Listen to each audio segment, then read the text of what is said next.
A dream is a wish your heart makes when you're fast asleep. I don't know what the second line is, so we're just gonna end this one here. Hello, my dears.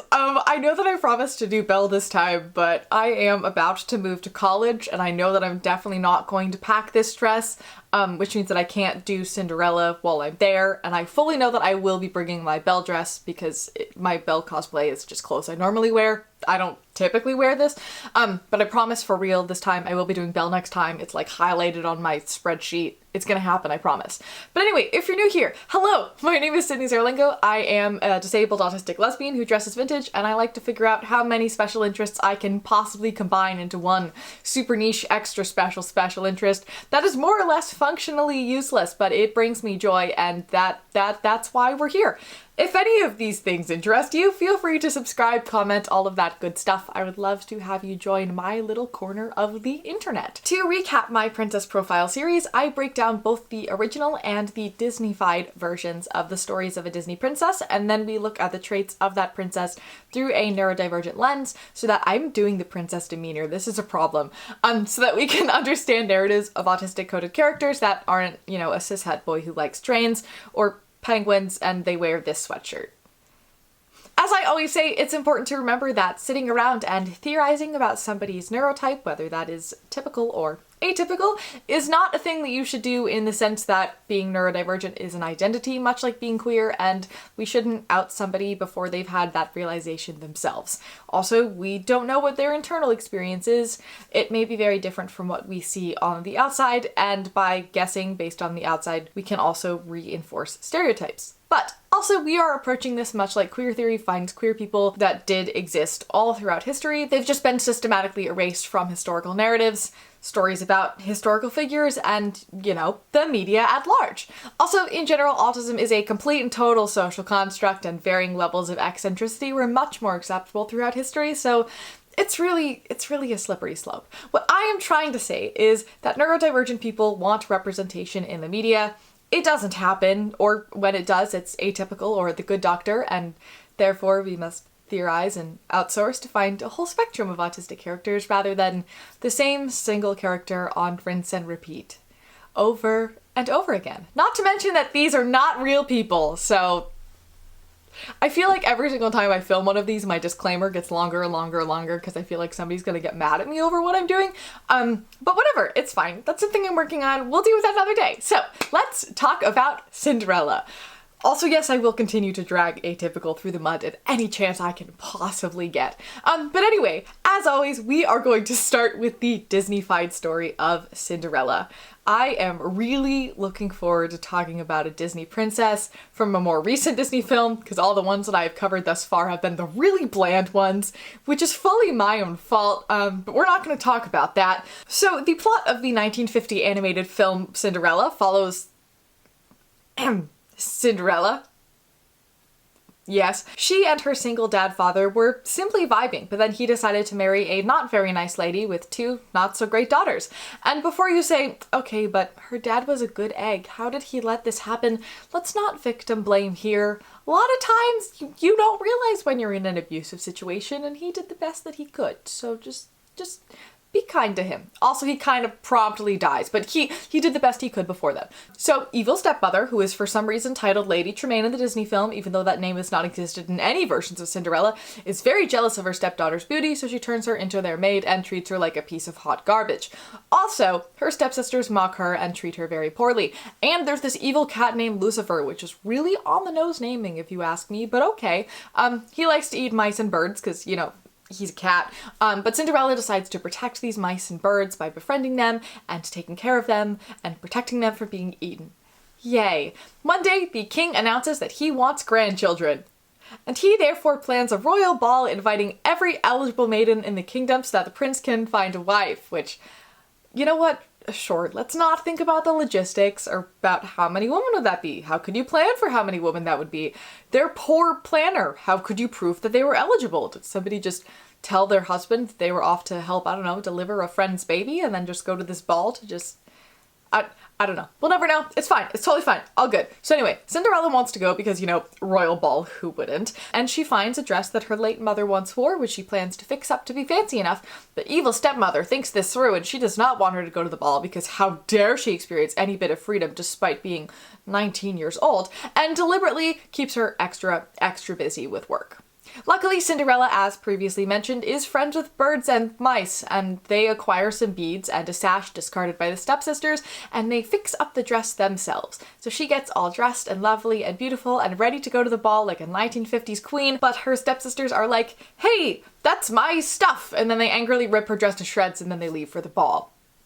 So that's nice. Cinderella is then very sad because it should be clear why she's very sad. And then the fairy godmother shows up. She sings Bibbidi Bobbidi Boo, which I think is the only song from Cinderella anybody knows other than the one I sang at the beginning, which I didn't realize was from Cinderella until I looked it up. And then all of a sudden, many creatures and a pumpkin and other stuff are magically turned into a carriage and footmen, and then she gets a fancy ball gown with glass slippers, which sound super incredibly painful and slippery. Ugh. But whatever, everything is magical.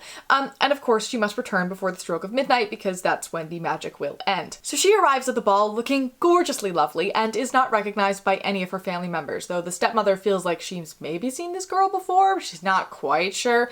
And I have to say, as somebody whose facial recognition is like notoriously terrible, I would still totally 100% realize who it was. But sure, whatever. Suspending disbelief. It's a children's story. I need to get over myself. Then the prince immediately falls for her, which is a major red flag, but okay, maybe love at first sight is real, who knows? And then they spend a magical evening together, dancing and going on a walk, and all is magical and perfect. But before they can exchange names, the clock begins to strike midnight. So she panics and scoots at maximum speed, losing a shoe and managing to run away with only one heel on. Bless you, that is a skill, that is... Wow, you're magical. Now the prince is like, I will marry nobody but the girl who fits in this shoe, which is really weird, but okay. And it is ordered that every girl in the kingdom will try on this shoe until he finds a match.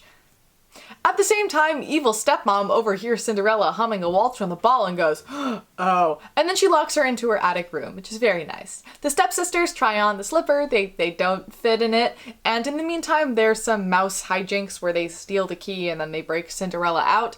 Then she runs downstairs to meet the Duke. I don't know why the prince didn't come and only the Duke did, I don't know. And the evil stepmother is like, no, I cannot have this, and so accidentally causes the slipper to be broken. But behold, our protagonist, vanilla ice cream, blonde-haired, blue-eyed princess has the other slipper. And it fits, because it's her shoe. And then Cinderella and the prince are married and live happily ever after. The end. By the way, I really hope that you thoroughly enjoy my retellings of Disney plots. I take great pride in making them at least vaguely entertaining and including commentary where very much necessary. Also, I want to acknowledge that my lighting is a mess. This is what happens when you film in winter. I'm so sorry. I'm about to move, so it'll be better. It'll be better soon. I promise. It'll be great. Anyway, the story of Cinderella originated in Egypt. You were not expecting that one. Yes, so this story originated in ancient Egypt sometime in the BC area. Every source I read was a completely different date on this. Also, a handful claimed that it was a Greek story because it was first written down by a Greek. I don't know. I'm not an expert on this. But anyway, the original Cinderella story was based on a gal named Rhodopis who was actually a real human, which is really cool. She began as a slave and then she ended up somehow marrying the king of Egypt. Obviously, we don't know how much of the story is actually her true life and how much has just been changed because it's an ideal rags to riches story. Now, while this is the oldest known Cinderella story, it is, of course, not the only one. It is actually estimated that there are at least 345 distinctly different stories, but likely over 1,000. And this story can be found on just about every continent. I don't know if it's every continent because I don't know what's going on with Antarctica. When you read all those bet you didn't know this shocking story behind the childhood tale BuzzFeed articles, they always tell you about how dark Cinderella actually was and how at the end the sisters like cut off their feet and then along with the evil stepmother they get their eyes pecked out by birds at the wedding. while that is a shocking story behind a childhood tale that we all know and love, it is also not the version that the Disney film is in any way based on. That's unsurprisingly the Brothers Grimm version. The story Disney used for their film is actually based on Cendrillon, which is recorded and published by Charles Perrault in 1697. If you want to know more about this dude, you can check out my All Disney Princesses Are Autistic video, which you can find in the card above, which is over here. And I'm sure about that this time because I figured it out. Yeah! I'm learning. It's so great. I'm learning. Yay! But by the way, if you want to hear about some of the original other versions of the Cinderella story, I will link a few things in the description for you. I have a written version and then I have a video version for whichever version you prefer.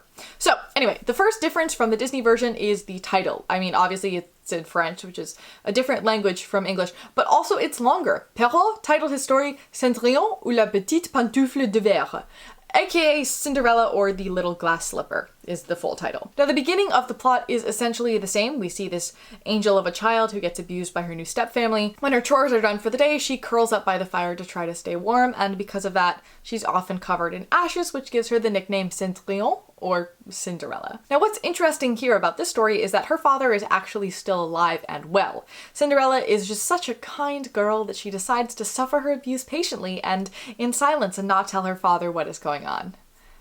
Yay, good, good. Now, one day the prince, let's all be surprised here, invites everyone in the land to the royal ball. The sisters happily plan their outfits and they tease Cinderella, saying she can't go because maids aren't invited to the ball, which I don't think was specified in the invitation, but sure.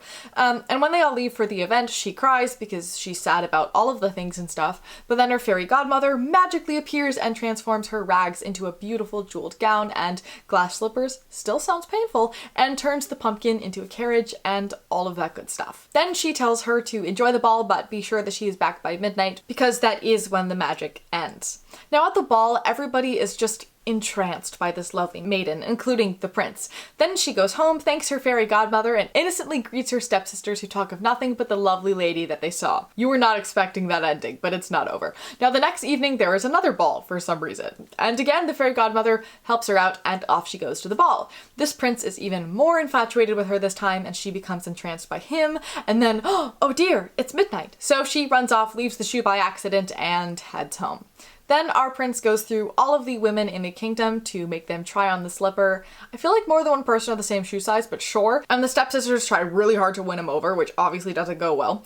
And then Cinderella asks if she can try, but the stepsisters totally taunt her until suddenly she fits perfectly. And then she pulls out the other slipper and her stepfamily promptly pleads for forgiveness because heck, now she's going to be a queen. Please don't hate us.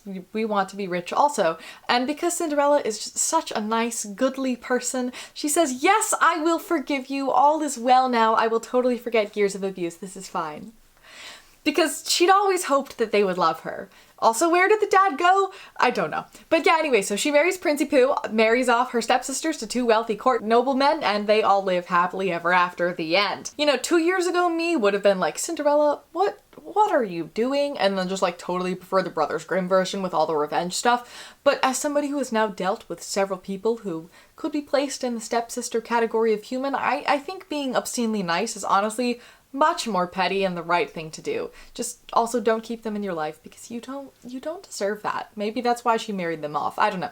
But anyway, let's analyze this thing. So again, much like with Snow White, early Disney princesses had like 12 lines and also no personality. So we don't have a ton to work with here, but we're gonna do our best. So first, as we do in every single one of these videos, we are going to talk about the autistic femme character trope. To combine those two tropes, we have a girl who is smart, quick-witted, and a go-getter who doesn't totally fit into social norms, but at the same time, people can't get mad at her because she is generic kind human who happens to be friends with anything and everything and is kind all the time, even to random animals. Now, last time we talked about this with Snow White, we discussed how she was used as a catalyst for the moral to be learned, as a sort of insert yourself here kind of character. And how do you do that, you ask? You give them no personality traits. Yes, I'm looking at you, Tris from Divergent and Bella from Twilight. Yeah, and Perrault was actually quite notorious for having mostly bland stories. That being said, I feel like Cinderella does definitely have more autonomy than Snow White really ever did in this story, but she is also like 5 years older than Snow White, so it would developmentally also make sense that that's the case. Let's look at some personality traits here. So we're going to start with a repeat from Snow White in that her only real friends are animals. What's the deal with that? Well, most autistics tend to actually prefer having animal friends over human friends because their body language is clearer and they understand sensory issues and they love unconditionally, and they also communicate non-verbally and they don't know what's going on in the social situation, so they make just really great allies. If you want to learn more about that, I have a video that came out on Saturday about that, which I will link above. This side, which I think you're really gonna like. So the fact that her only friends are animals and that she doesn't feel lonely or like she's necessarily missing any sort of human companionship is kind of important to note. I mean, to be fair, she also may not really have access to other people, but the fact that she's able to just adjust and be content being friends with only animals still kind of proves our point here. Then we have the trust thing. Autistic people, we don't usually see the point of lying, and we don't usually read social cues quite right all the time, and also we have a tendency to see the best in people until proven otherwise. And also even when proven otherwise. Now there's also a really interesting study on this actually. I have linked the thing about it in the description. But the fact that she's just like, oh, random fairy godmother? Gotta do some magic, despite every other person I've met in this life completely letting me down, and also magic not being real. I totally trust you, let's do it. It's just painfully relatable. And at least in the Disney version, she blatantly trusts that her family won't find out about the ball or do anything about what they may or may not know to stop her from getting free. Also, the unconditional love that she shows for her stepfamily. Any neurotypical I know in that situation would be completely bad-mouthing them and trying to escape and being like, my family's the worst. But if I were in that position, I would probably be a little angry, but I would definitely tell myself that I love them very much, that I'm just gonna do what I have to do. It's all good, no matter what, I still love them. And if you're wondering why we have a tendency to get abused, well, there you go, now you know. Yeah. While we're on the topic of love, let's talk about how she was totally like, yeah, I'm in love with this man I've known for 3 hours. And if that isn't special interest level obsession, I don't know what is. Now, she did this with the speed at which I see a book about the Russian Revolution get a single neurotransmitter of dopamine and immediately add it to cart. Like, she's all in from day one. And for you lesbians or otherwise queer people out there thinking about how this is kind of the straight version of the U-hauling stereotype, please know that autistic people are exponentially more likely to be queer, and I have so many theories on various queer stereotypes just being autistic traits. It's very interesting. But we'll get into that another day also. So, lastly, as we've spoken about before, the personality trait of not having a personality is so painfully autistic. I cannot express how much of my life was that, because it's easier to have no personality and just completely disappear than have an atypical personality, not fit in, and get abused for it. Now, unfortunately, that's all I got. And it's very similar to the last two in the series, but I hope that as we get into the more modern princesses, you know, ones with lines and personalities, that we'll get a little more to dig into. In the meantime, let me know what you think in the comments, and I would say what princess I would do next, but it's Belle, I promise. I'm gonna do Belle next. And then after that, Mulan, because that's my most requested. But let me know which one I should do after that. That's all for me today. I hope that you had fun and felt nostalgic without having to spend 74 minutes watching this frankly boring film. And as always, thank you for listening, thank you for learning. Remember, your story isn't over, it is only just begun, and I look forward to seeing you in the next one.